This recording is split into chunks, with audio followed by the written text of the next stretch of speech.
Oh, Scott is there. Sorry. Yeah. Oh, it's nice to see everybody's name on here. Hi, everybody. Yeah, it's always nice to see everyone. Yeah. So, okay. So we are now in the month of Shvat, and Shvat has a lot of interesting things to say about it in of itself before we come into the Parsha. But Shvat is this time after the kind of winter months of Teves and Kislev, and we come into Shvat, and Shvat is kind of the beginning of the new. So it's rebirth. Hi, Yakova, welcome. Hi, I'm sorry to be late. Hi, thank you. Hi, Yakova. So Shvat is this time, a beginning of new energy, new birth. If we went through the aspects of Shvat, the energy of it is inner renewal, which fits in very well with the holiday, the most important holiday of the month of Shvat, which, like many of the holidays, comes on the 15th day of the month, which is kind of the peak expression of the month. So the 15th of Shvat is called Tu B'Shvat, and Tu B'Shvat is the new year of the trees. And it's the day that we say that the sap starts moving within the tree. Let's say all winter, the sap was kind of quiet and in a restful mode. On the 15th of Shvat, coordinating with the time of the 15th of Shvat, the sap starts moving. So it's an internal movement that we don't yet see on the outside. It's not spring yet. We're not going to get buds yet. We're not going to get blossoms yet. But that inner movement begins. So it's interesting that the energy of the month is an inner renewal. Like, the seeds of new birth kind of starting to flow.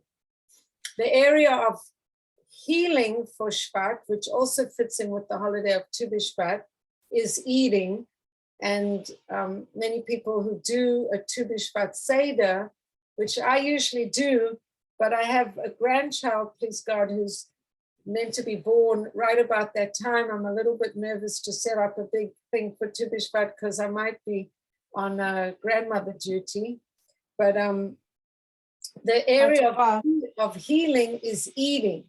And so the Tu B'Shvat holiday, and there's a Tu B'Shvat Seder when one eats different fruits with hard skins, fruits with hard skins and big pits to thinner skins, and then still pits to softer skin, and no pits to eventually you get to a fruit that is completely edible without any part that has to be discarded. Like a persimmon. In a way, yeah, or even a strawberry, I guess, so, or a blueberry. So in a way, we have a progression which Kabbalistically starts off with this idea that we talk about in Kabbalah, that we always have light and shell. The shell being, the Hebrew word for shell is klippa. So you have a heavy piece of a heavy skin, which is inedible, and a big inedible pit. And then you kind of got to discard that to get to the fruit that's hidden inside. And then you kind of progress to the fact that the fruit is not hidden inside a shell. It's just accessible and available, like a food that the skin is completely edible. So that Seder, that holiday of eating these fruits in a specific order, fits in with the idea of the month of Shvat, which is the aspect of healing of that month is eating, conscious eating. Then the astrological sign of the month of Shvat is Aquarius. The Hebrew letter is a Tzadi. The Hebrew tribe is Asher. And just interesting, it's connected to, this is just a side point, it's connected to the planet Uranus, which connects it to lots of kind of unexpected aspects, unexpected things. So Kabbalah thought of the previous month that came before this month was Tavis, which is connected to Capricorn. And now Shvat is connected to Aquarius. And so Kabbalah says these are two eyes in the primordial man. With the eye of Capricorn, we look to the past, and it's a more critical look and evaluation backwards. But with the eyes of Aquarius or the eyes of Shvat, we're looking forward, and it's a more positive kind of like optimistic view to what's coming. So also the idea of this month is the letter Tzadi. So this is the idea of bringing down blessings from above. The shape of the letter is kind of like a conduit that brings from above and brings down to below. And there's a nice overlap between the secular identification of the month Aquarius, which is the water carrier, or in Hebrew we call it the month of the Dali, the vessel, the water carrier. So this is an idea of receiving the water, which we've often compared wisdom to water and Torah to water, and then the water carrier kind of receives and carries this picture and then pours it out to the world. So there's that idea that the month of Shvat is a foundation and source of blessing for the whole year. The letter Tzadi represents the hidden potential of every Jew. And so there's very nice aspects of that. And so that's just a little brief couple words about the month of Shvat with the water carrier and this idea of future and birthing new things that are still underneath the ground, so to speak, within one's consciousness, but there's a stirring of newness. And then tonight being the 4th of Shvat, the reading from the Hayom Yom fits right in with our Parsha, and the reading is as such. Mitzrayim, Egypt, expresses constriction and limitation. The spiritual Egyptian exile is the animal souls restricting and concealing the godly soul so severely that the godly soul is compressed to the degree that it is diminished and obscured. I'll carry on reading and then I'll come back and explain. Exodus from Egypt is the removal of the constriction and the bounds. In other words, the intellect and the brain illuminates the heart, bringing about fine character traits translated into actual practice. So this is really a summary of the whole Parsha, really, in just these few lines. But I'll never forget when I first started learning about Yiddishkeit, I went to a Shabbaton, and it was in 1977. And I was in 9th grade. And I went to this Shabbaton. It was probably the first Shabbaton that I ever went to. And there was this rabbi there, Rabbi Yossi Goldman, and he told a story about a rocket ship that shot off to the moon, and on board were a bunch of special astronauts that had a special manual of how they're supposed to behave, and they had to keep reporting back to ground control. And so they're shooting up towards this, destination in space, and they keep going back and reporting to ground control, but it's a many, many years mission. And eventually they start forgetting that there's a ground control, and they stop, touching base and reporting back to ground control until they just on the mission, and they kind of don't know where they come from. And, the manual, they maybe not looking at it, and then they just disconnected from base.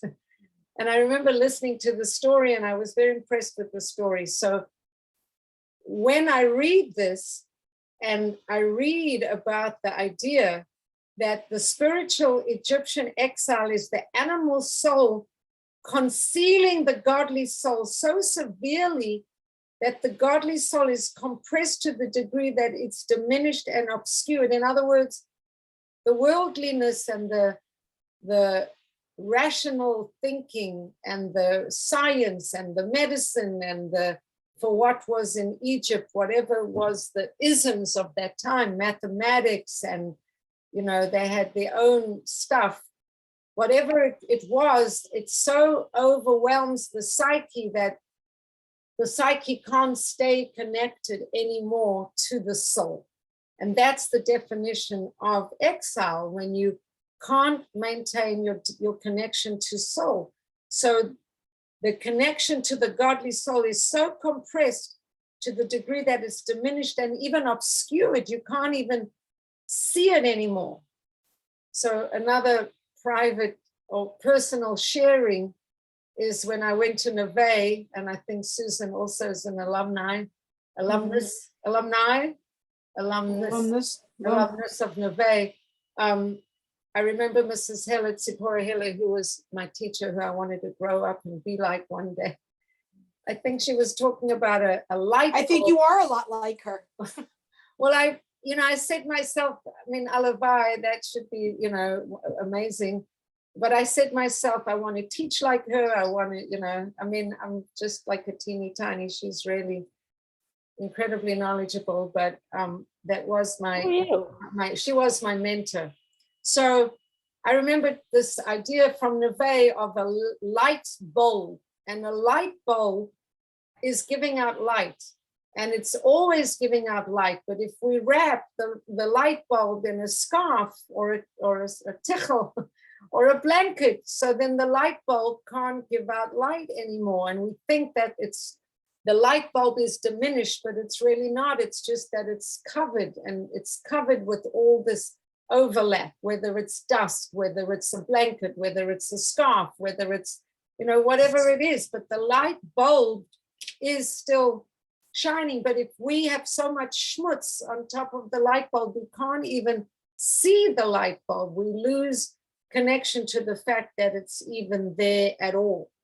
So Exodus from Egypt would be the kind of dusting off all the dirt that's caked on that light bulb, or taking off the blankets or whatever, and removing the constriction and that which is kind of keeping us from seeing the radiance of that soul, or the soul connection, or the God connection, or whatever. And then at the end of this, it says, when we've taken off all this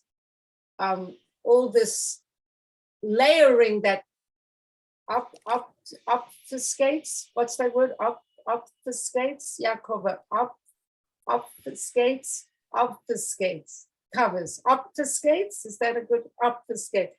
When we take off all the covering that obfuscates the light that's shining, then what can happen is that the intellect and the brain can illuminate the heart, bringing about good character traits and good action.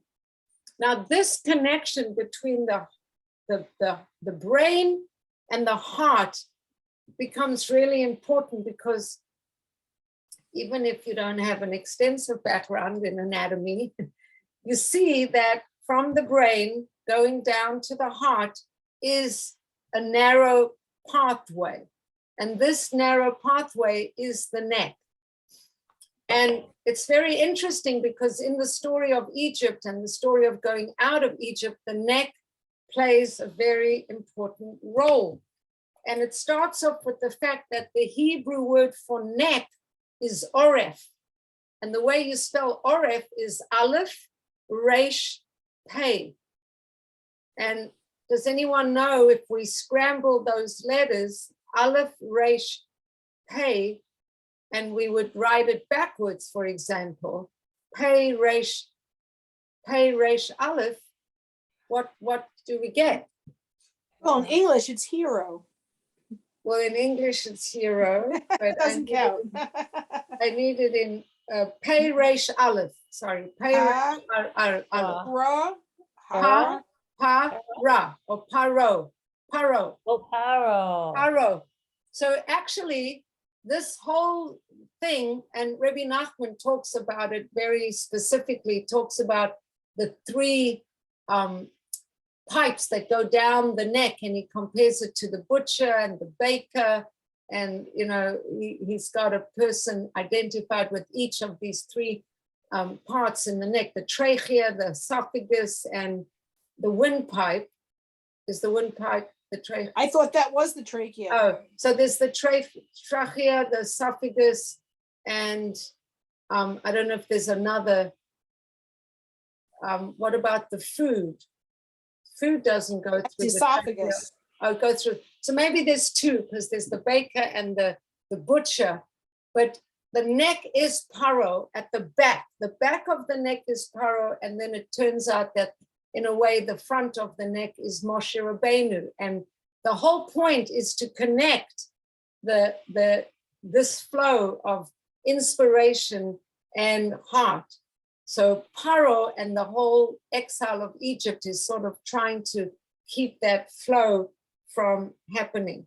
So what does it mean? What is this idea of the flow and this understanding? And so this understanding, that's intellectual understanding. Let's go back to this quote from Hayom Yom.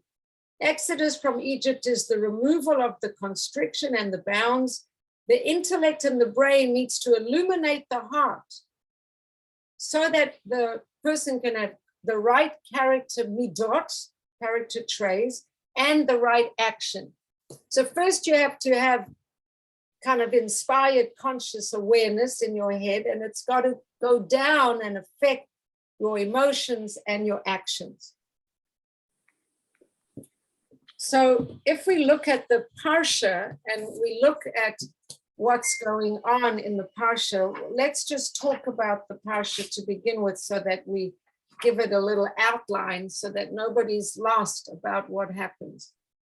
So the Parsha is called Bo, and Bo means come with me. And come with me. Sorry, my son might need me for some important thing, but he shouldn't. I think No, you can take a second. Go ahead. he has a breakthrough, and he gets through all my do not disturbs. But They're called better at children. technology than we are, Bracha. what's up? I'm teaching. But he's doing a favor for me, so I have to be a little bit generous. So, he's going on a secret mission to do something that I asked him to do, so I have to be a little bit. Okay. Is that useless? Okay, so he's good. So Bo means come with me. That's the name of the Parsha. And what does that refer to? So if we look at the beginning of the Parsha, the very first line of the Parsha, and I'm not going to share a screen, I'll just read it to you. Hashem says to Moshe, come to Paro. Come with me, so to speak, to Paro, because I've made his heart and the hearts of his servants stubborn, and I want to place these signs of mine to him. So we had seven plagues last week, and we went through them, and they culminated in the plague of, who remembers what the culminating plague was last week? Anybody remember? Don't all shout at once. Lice. No, the culminating plague last week was the hail. And the hail was this miraculous combination of hail the way we know it, but inside hail was fire, which is like a very miraculous construct that never existed in time. And of course, hail generally in Egypt never existed. And it's one of the things that was created in that interim period when Hashem created all the things he created, the planets, the birds, the fish, the animals, man, woman. And then right before Shabbos, there was sort of this interim time when very miraculous things got created. Anyway, this hail was like nothing ever. Paro had never seen it. And we ended off with Paro saying, now I know that I and my people, we did bad to you, we're guilty. He kind of did some sort of coming aware, but then he backtracked. So that was the culmination of the 7 plagues from last week. And now we're going to have 3 more plagues. We're going to have locusts that are going to come in a swarm, very thick, almost like darkness. We're going to have actually the plague of darkness itself. And we're going to have the plague of the firstborn, which happens at midnight in the midst of dark. So these next 3 are very connected to darkness. They're also more intense. And there's, from the commentaries, there's a comparison that if we look at the number 10, and we often have 10 commandments, 10 utterances that create the world, 10 sphirot or energies on the tree of life. There's always, often we have this number 10. In the number 10, we often separate 3 and 7. If we look at the sphirot, the tree of life, I'm drinking from a Tiferet movement cup. So there's the 3 intellectual sphirot and then the 7 emotional ones. So the three plagues to come now are sort of the most intense. The 3 connected darkness, and they're adding on top of the 7 that came before. When we think about Paro, and I've been learning Torah since that Shabbaton in 1977, when I heard about the rocket ship for getting ground control. Imagine, And remember, wow. I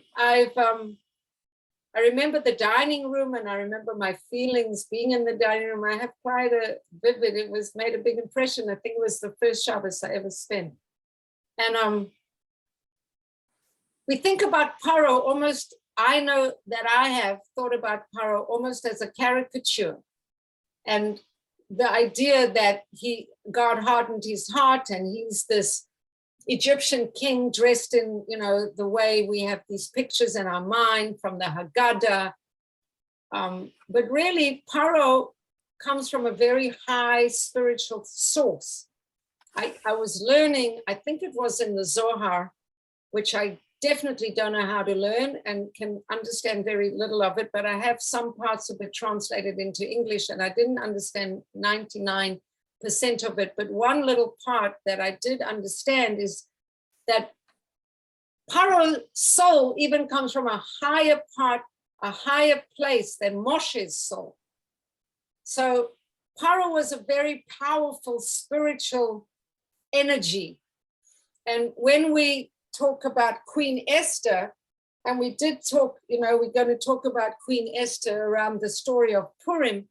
When Queen Esther approaches King Ahasuerus to plead for the Jewish people, she has to go, and I spoke about this a few days ago, she has to go towards the king and walk past all kinds of idols and foreign energies and, idol, bad, Tumidic energy. And she's afraid to, not just because, like we always learned, when we learned the story of Purim, if the king doesn't call you and you approach the king, you can be executed. But on a spiritual level, she was walking into this area of incredible tumah.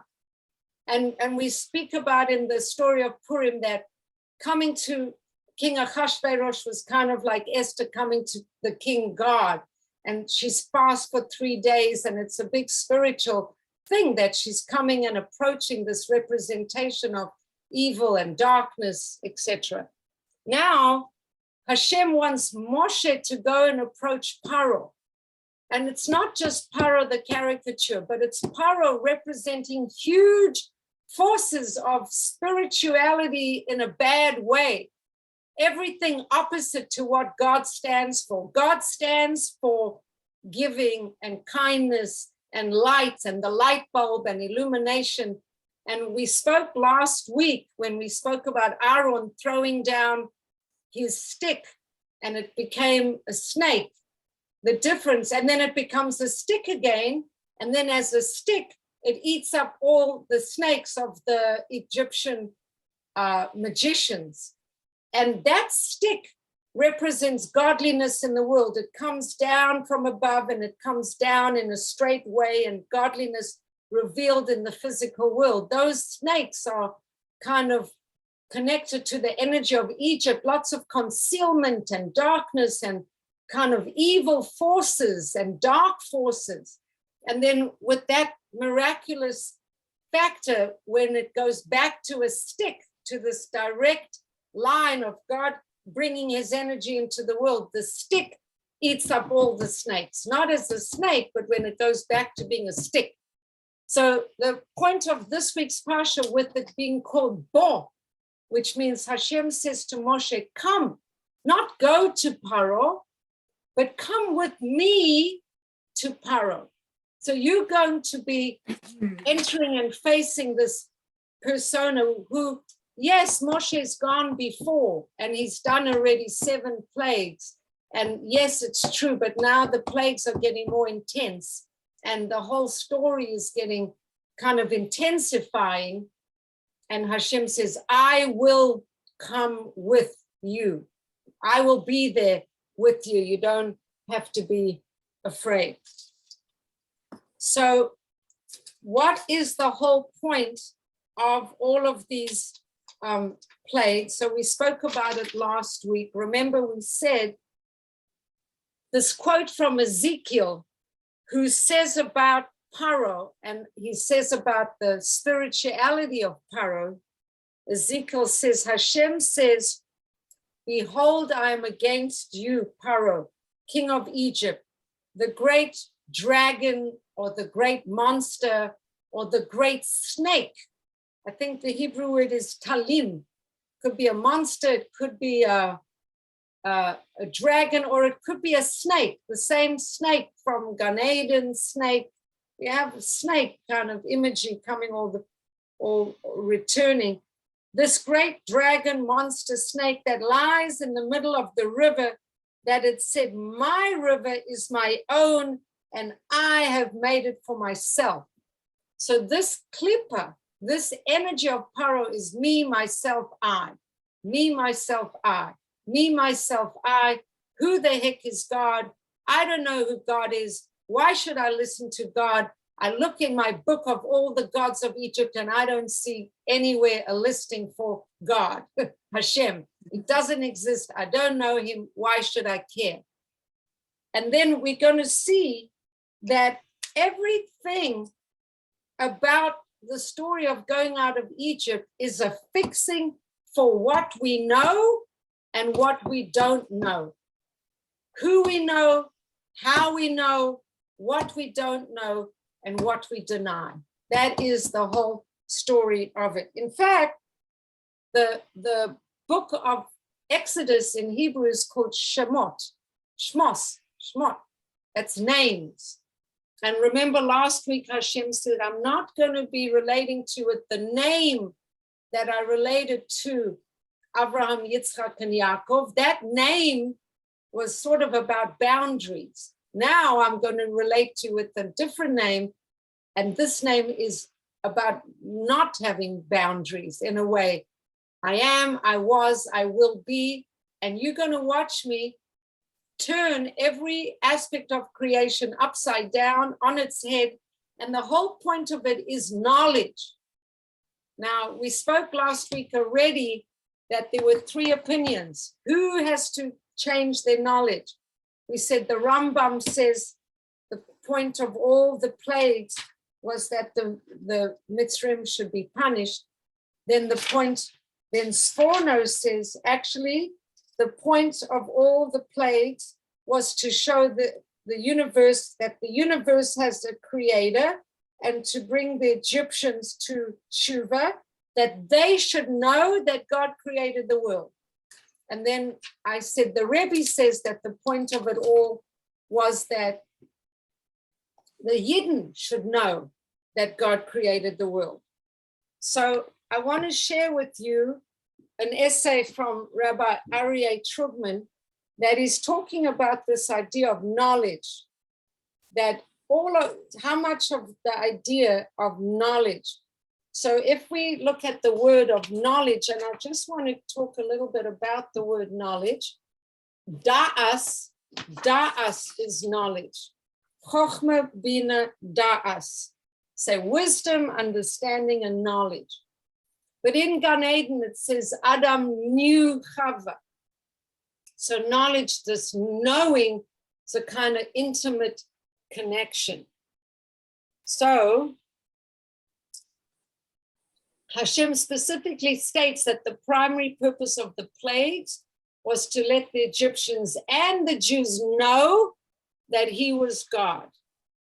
And then Hashem says to Moshe in our Parsha today, come to Paro, for I've made his heart and the heart of his servant stubborn, so that I can put these signs of mine in their midst, so that you may relate in the ears of your son and your son's son, that I made a mockery of Egypt and my signs that are placed among them, that you may know that I am God. And at the end of all these next 3 plagues, and we end up getting out of Egypt, at the end of that, Moshe makes a big deal again. And this is also drawing from an essay from Rabbi Jonathan Sachs, that at the end of that, he says, when they get out of Egypt, Jonathan Sachs says, they don't then say, well, now we're free and let's just make a party. It's all about, it shall be that when you come to the land of Israel, that God will give you, you will remember what happened. You'll remember, you'll make a ceremony, and your children will say, what's going on? Why are you doing this? And you'll say, it's because God took us out of Egypt. God. And that's what we do it for benching and Shmoneh Esrei. Yeah, all this everywhere time, you go. child, it's because God, what God did for us in Egypt, and then, what God did, it's all about, they should know this.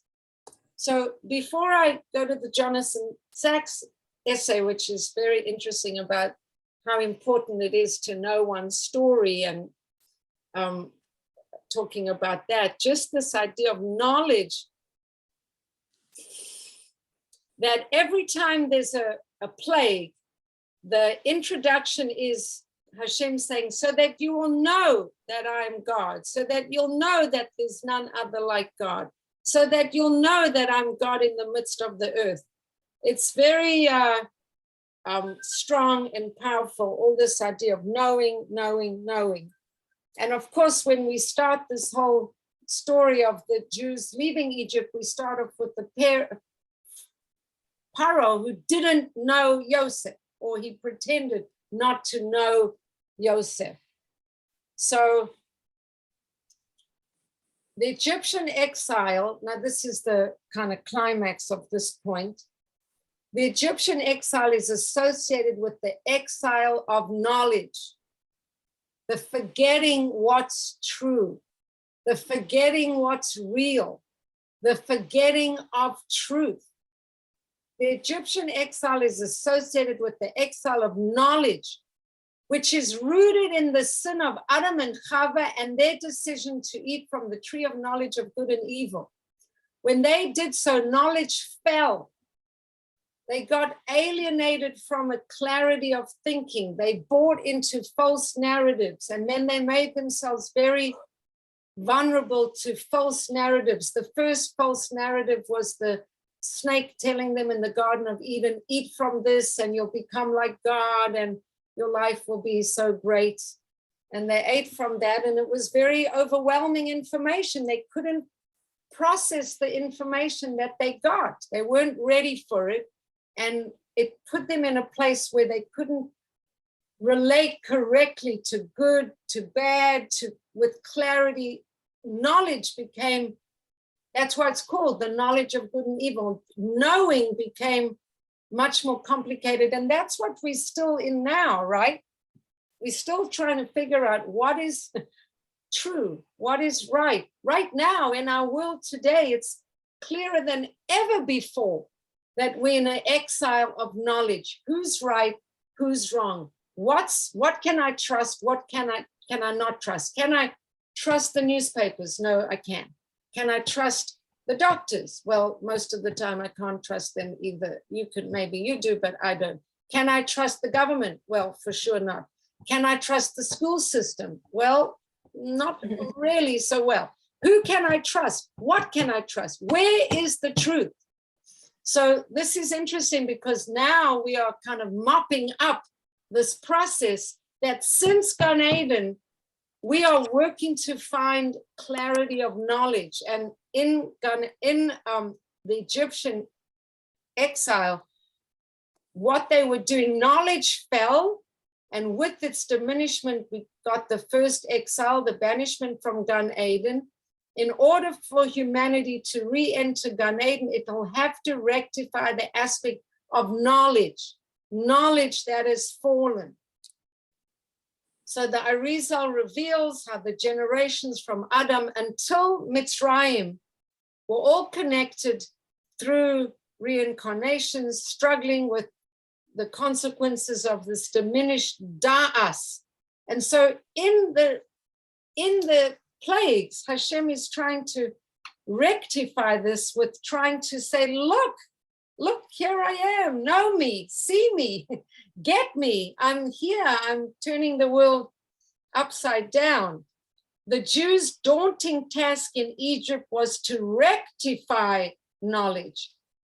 This is why the word knowledge appears again and again in the story. Appropriately, the generation that left Egypt is called the Dor Deya, the generation of knowledge. So we have a generation of the flood, we have a generation of the dispersion, that's from the Tower of Babel, and now we have a generation that's supposedly the generation of knowledge, these people that left Egypt, the generation of knowledge. Now, the Lubavitcher Rebbe told us many times that we are reincarnations of that generation that left Egypt. And so in a way, whatever happened between all the exiles in between, we had an exile in Persia, we had an exile in Bavel, we had an exile in Rome that we're still suffering from. The Roman exile is the one we're still suffering from now, the exile of Edom. The Western powers and the, Europe, it's all from inheritance from Rome. We are the generation that, in a way, again, we have to become the Dor Deya, the generation of knowledge. And I've also said before that when we talk about Galut and Geula, we're going to talk about the fact that before Geula, there's a war of Gog HaMagog, the war of Gog HaMagog. And I've told you before that one of the translations of that idea, Gog HaMagog, is the idea of worries and da'agot, or worries and concerns. So the final war of Gog HaMagog, you could say it's a war of a king called Gog and another king called Magog. But you could also say the final war before Mashiach comes is a war of ideas and a war of worries and a war of concerns. And if we are reincarnation of this generation of knowledge, then that's kind of this trying to discern what is true in a world that's so full of falsehood. I'll just end this little piece here that Rabbi Yitzchak Ginsburg teaches that the three letters for mankind, Adam, Aleph, Daled, Mem, Adam, Aleph, Daled, Mem, can be read as an acronym explaining the spiritual process of Aleph, Imuna, faith, Daled, knowledge, Mem, Ma'aseh, which is action. So Aleph, faith, Mem, Daled, knowledge, and then acting on it. That's what creates an Adam. In order to progress, the individual must take faith, grounded in knowledge, and act upon those beliefs and knowledge in the world. In Judaism, faith is not blind, rather it works hand in hand with knowledge, and faith is revealed and made manifest through knowledge. So, and then we also say, Shema Yisrael, Hashem Elokeinu, Hashem Echad. And at the end, we've got that, Shema, the last letter of Shema is a big ayin. The last letter of Echad is a big dalid, which means aid, witness, or no, knowledge, right? It's right there in the Shema. So we have to try this idea of being an aid, a witness to God's reality in the world. Rabbi Aryeh Trugman ends this essay on knowledge, and he says, the generation that left Egypt failed to entirely rectify the fallen aspect of knowledge, yet it played a key part in the ongoing process of doing so. The mission of the Jewish people is to continue the process till the knowledge of God covers the earth like the waters cover the sea, which is a quote from Isaiah, but we know that we have a beautiful story of the Baal Shem Tov, one Rosh Hashanah. He did a meditative practice and his soul went on high through deep meditation, and it came all the way up to the chamber of the Mashiach, right? And the Baal Shem Tov said to the Mashiach, when are you going to come? And then the Mashiach said to the Baal Shem Tov, when your teachings cover the earth, like the waters cover the sea. Apparently the Mashiach said to the Baal Shem Tov a few other things which are less known. He said, when other people, when everyone can do what you can do. And then it says that the Baal Shem Tov was able to make yichudim, to make connections. Maybe he made connections between spiritual and physical. Maybe he made connections between his body and his soul. Somehow that was an important thing that the Mashiach said, that the Baal Shem Tov's teachings and this idea of making connections, yichudim, is very important. I just want to add a little bit about this Jonathan Sacks essay, which I think is relevant to all of these things we've been saying, which is about the story of telling the story and what it means that we should tell the story. So there's just one little part that, this idea that at the end of it, we have Pesach, we have this responsibility. So we get in this Parsha, after the locusts and after the death of the firstborn, and after darkness, the plague of darkness, and then we know the death of the firstborn, the Jews had to take a sheep and slaughter it and take the blood of the sheep and put it on their doorposts, and that's why God passed over their houses. And so the firstborn of the Jewish people weren't affected in the plague of the firstborn. But after the firstborn, the death of the firstborn, then Paro finally capitulates and he says, you got to get out. You got to just get out right now, go. And that's why we have matzah, because the bread didn't have a chance to rise and they just left. But not everybody left. Some people didn't leave. And some people didn't make it.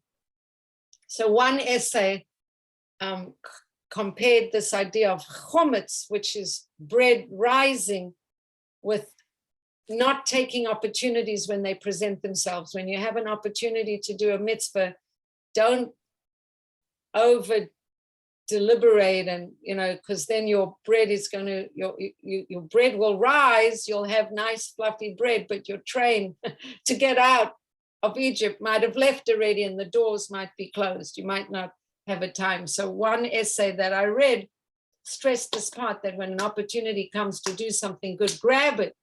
They didn't have their bread risen yet, but the opportunity came, run. So what does Jonathan Sacks say? Jonathan Sacks says that really freedom, in order to have freedom, we really need to understand that it's part of freedom has to be nurtured and freedom has to be cultivated, and it kind of like has to serve some kind of purpose. He says, freedom is the work of a nation, and nations need identity. And identity needs memory, and memory is encoded in the stories we tell.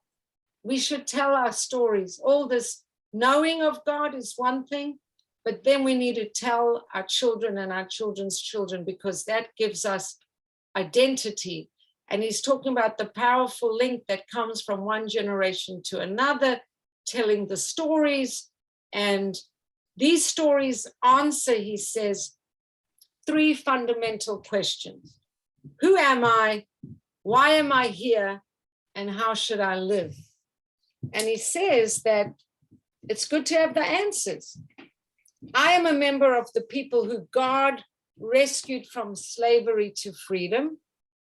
I am here to build a society that honors the freedom of others, not just my own. And I must live in conscious knowledge that freedom is a gift of God, honored by keeping his covenant and his love, his covenant of law and love. And then Jonathan Sacks says such a brilliant thing. He talks about how in the Western world, people have tried to come to freedom and have taken out the God part or God's law part or the identity part. And what's happened, I'll just read it because it's really very interesting. He says, twice in the history of the West, this fact was forgotten, that freedom is a gift of God and we need to honor it by keeping his laws and love. He says, twice this fact was forgotten or ignored or rebelled against. In the 17th and 18th centuries, there was a determined effort to create a world without identities. This was the project called the Enlightenment. It was a noble dream, a lot of good developments, a lot of good things, but it failed because people, they try to live without identity. And he said that why were they trying to get rid of identity? It's so much like what's going on today. It's kind of scary. He said that throughout the Middle Ages, people's communities were based on religion, but religion had for centuries led to war between the Christians and the Muslims, and after the Reformation between Christians, different Protestant and Catholics. So they thought that if they don't have identities and they don't have different nations, they'll get beyond war. So then let's worship only things that are universal. See if it sounds familiar to you yet. Reason and observation, philosophy and science. Let's have systems, not stories. We'll become one humanity, just like the world before Babel.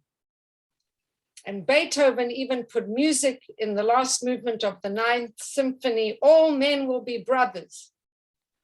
But it failed, it said. In reaction, the reaction was fierce and disastrous. The 19th century saw the return of the repressed. Identity came back with a vengeance, this time not based on religion, but on one of 3 substitutes: the nation, the state, the Aryan race, or the working class. Either it was race or class. So we got 2 world wars, one race, we got the Holocaust, and the other all about class.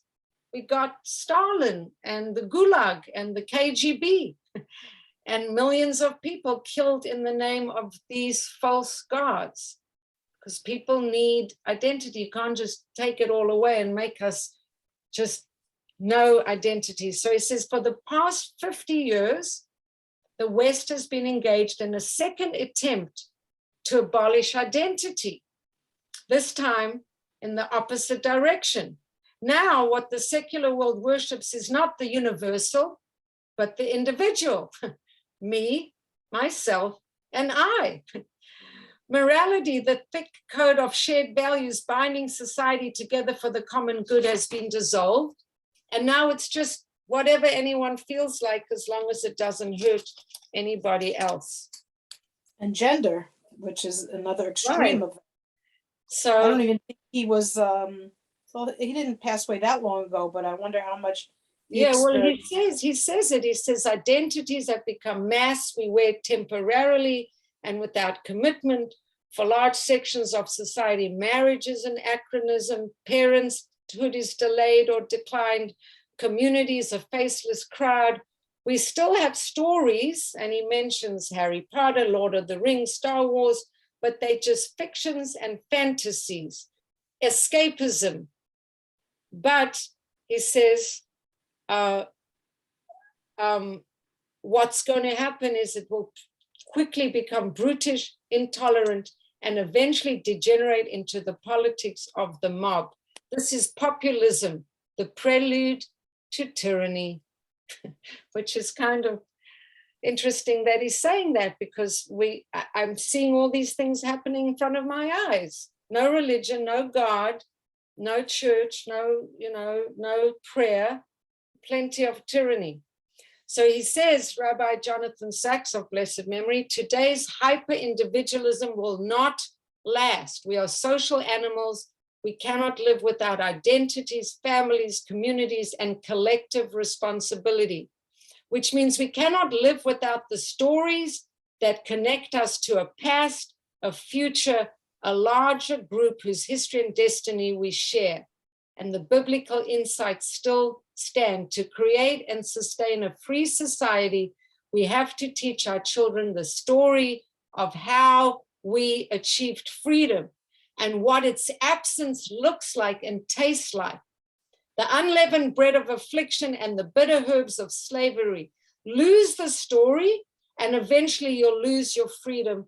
This is what happens when you forget who you are and why you are. And he says the greatest gift we can give our children is not money or possessions, but a story, a real story, not a fantasy, but one that connects them to the rich heritage of high ideals. We're not particles of dust blown this way or that way. We have a story that's inspired hundreds of generations of our ancestors, transformed the Western world.